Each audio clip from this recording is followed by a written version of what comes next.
Sveiki, tauta! Ceru, ka baigi skaļš nebūs, bet mēs cilvēki esam diezgan dīvaini radījumi, vai ne? Mēs pielāgojamies videi, apstākļiem.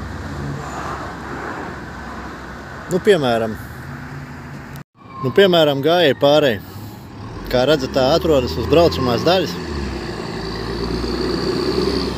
Un tās mērķis ir norādīt kājām gājējiem, kurā vietā šķērsot braucamo daļu. Lai būtu saprotams kājām gājējiem, par to liecina tātad apzīmējumi uz ceļa, uzzīmētā zebra tā saucamā, baltās līnijas. Reizēm ir gaismas signāli. Tāpatās autovadītājiem par to liecina attiecīgās ceļa zīmes jau laicīgi. Un stabi attiecīgi iekrāsoti, lai ir zināms, ka reku tuvojies gāja pārbrauktuvei. Jāpiebremzē, kā redzat, un tad cilvēks, paskatoties pa kreisi, pa labi, šķērso brauktuvi. Nešķērso reku šeit, piemēram, kur nav gājēji pārēji uzzīmēta, bet šķērso tur, kur gājēji pārēji ir uzzīmēta. Tātad vide, apstākļi tiek radīti tā, lai tie būtu pašsaprotami un nepārprotami. Piemēram, tieši tāpatās ir veikali, kuros par attiecīgo vidi ir atbildīgi veikali īpašnieki. Tie izbūvē, kur veikalam būs ieeja, kur būs izeja. Reizēm tās nav viena un tā pati vieta, un cilvēkam vienalga tiek radīti apstākļi, vide, kaut kādi norādījumi, lai būtu skaidrs, kur mēs ejam iekšā, tātad kur ir ieeja, un kur mēs ejam ārā, kur ir izeja. Sabiedriskais transports. Mēs nelienam iekšā pa logu, mēs kāpjam iekšā pa durvīm. Un reizēm sabiedriskajam transportam ieeja ir caur vienām durvīm, un izeja ir pa otrām durvīm. Un atkal tiek radīti apstākļi, tiek sakārtot attiecīgā vide, lai tā ir pašsaprotama un būtībā neapstrīdama. Un tā mēs varam runāt par daudz ko. Skola, veikals, darbs. Mēs taču ievērojam darba drošību darbā, vai ne? Bet tas ir iespējams tad, ja ir radīti atbilstošie apstākļi. Mēs varam uz ielas pārvietojamies kā gājēji pa ietvi, vai ne? Nevis pa braucamo daļu. Tāpēc, ka ir skaidrs un pašsaprotami, ka pa braucamo daļu pārvietojās tātad automašīnas, ja motorizētais transporta līdzeklis, un savukārt pa ietvi pārvietojās gājēji. Atkal radīti apstākļi, atbilstoši sakārtot vide. Bet problēmas sākās tad, ja vide netiek sakārtota. Atbildīgās institūcijas, iestādes, atbildīgās personas nesakārto, nepielāgo attiecīgi vidi, lai tā būtu lietojama, izmantojama, nepārprotami, cilvēku dzīvībai un veselībai droši un pašsaprotami. Jo, ja sakārtotā vidē notiek pārpratumi, negadījumi, tad tur ir atbildīgs pats cilvēks, jo viņš nav ievērojis vides norādījumus, ceļa zīmes, ceļa apzīmējumus, piemēram, vai kā savādāk, pārkāpis darba drošību, kāpis ēkā pa logu iekšā, nevis pa durvīm iegājis, vai tieši otrādāk lecis ārā no 3. stāva pa logu, nevis nolaidies pa kāpnītēm lejā un izgājis ārā par izeju. Tad cilvēks, protams, ir pats vainīgs pie savām bēdām. Bet šodien es gribu akcentēt šo nesen notikušo gadījumu, jeb negadījumu, traģēdiju, kura norisinājās uz Imantas Zoltūtas dzelzceļa pārbrauktuvas. Nu, šī ir tā bēdīgi slavenā pārbrauktuve. Skatāmies uz apstākļiem, uz vidi, uz sakārtotību. Tātad šo te pārbrauktuvi šķērso braucamā daļa, pa kuru pārvietojas automašīnas un gājēja daļa. Jūs redzat šo te, kas notiek? Autovadītāji, kas ir mācījušies tiesības,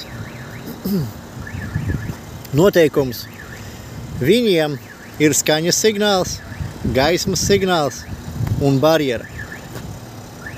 Un pat ja viņi nedzirdēs skaņas signālu, jo mūzikas salonā nepamanīs gaismas signālu, barjeru tie pamanīs jebkurā gadījumā.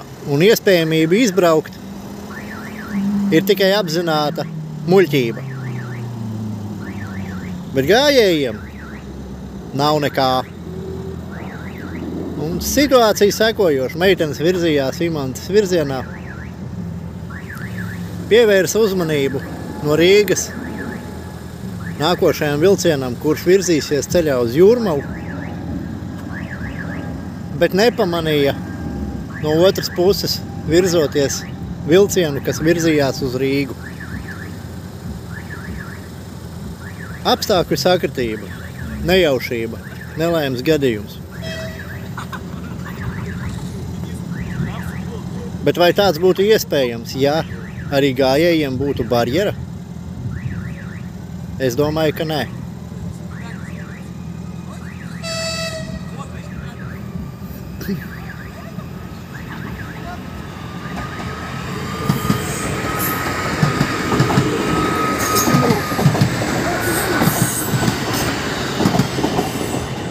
Kārtējais piemērs.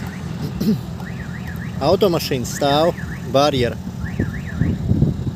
Divi pārgalvīgi jaunieši dodas pāri.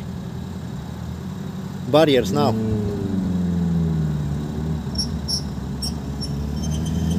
Ja šis te drošības elements, kā skaņu signāls, gaismas signāls, ja barjeras sabojātos, jūs varat zvanīt uz ārkārtas gadījumā uz šo numuru, lai pasargātu autovadītājus.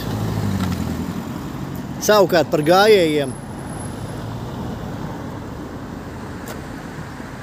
kas mēs zinām, kā ir ar aizmāšību, ar neuzmanību un kur nu vēl bērniem. Vai šo mēs uzspējam izlasīt? Un kā ir ziemā, kad sniegs ir uzsnidzis? Mēs varam vainot, neizlasīja, nepamanīja, bet es atkārtošos. Cilvēki, kuri saņēmuši autovadītāja apliecību, salīdzinot ar bērniem, ir profesionāļi ceļu satiksmes noteikumos. Un viņiem vienalga tiek izvietotas barjeras, kuras liedz tālāku kustību.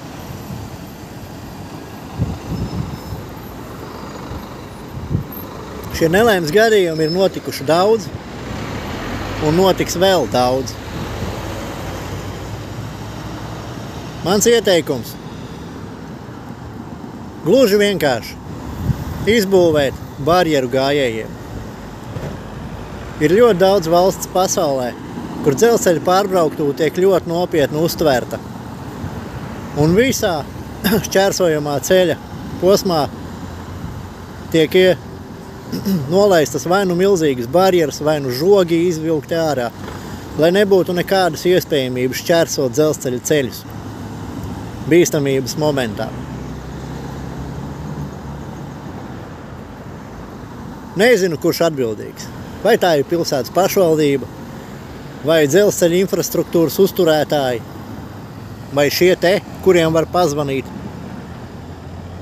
Bet es uzskatu, ka izbūvēt barjeru nožogojumu tā, lai nebūtu iespējams šķērsot šo te pārbrauktuvi, ir daudz lētāk. Pat pie visām mūsu valsts korupcijām ir daudz lētāk nekā ļaut arī turpmāk iet bojā cilvēkiem pie dažādiem apstākļiem.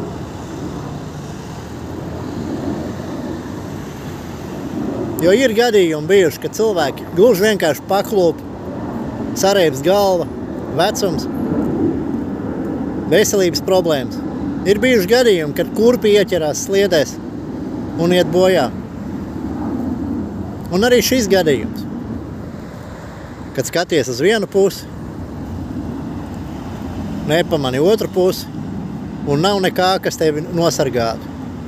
Nekādas barjeras. Kamēr šeit stāvu, kādu brīdi jau filmēju jums šo materiālu, novēroju daudzus cilvēkus, kuri pieiet pie šīs vietas, kur ir iekopta tāda kā ziedu nolikšanas vieta šiem te bērniem, kuri gājuši bojā kārtējā traģēdijā, kārtējā negadījumā, kurš varēja nenotikt. Tātad, kāpēc šis video no manas puses? Domāju, ka jums skaidrs. Gluži vienkārši es aicinu jūs paraudzīties no citas skatu punkta. Ne jau tā kā politiķi, kuri cenšas sevi spodrunāt vai gremdēt kādu oponentu vai iznīcināt kādam biznesu. Nē. Paraugieties no tā, kad ir rīcība, apstākļi un vide, kur ir jāsakārto, lai tā ir nepārprotama, lai tā ir pašsaprotama. Vienkārši barjera. Divas. No vienas un no otras puses. Un daudz dzīvības būtu glābtas. Gan pagātnē, gan nākotnē. Sargiet sevi. Kaut kā tā.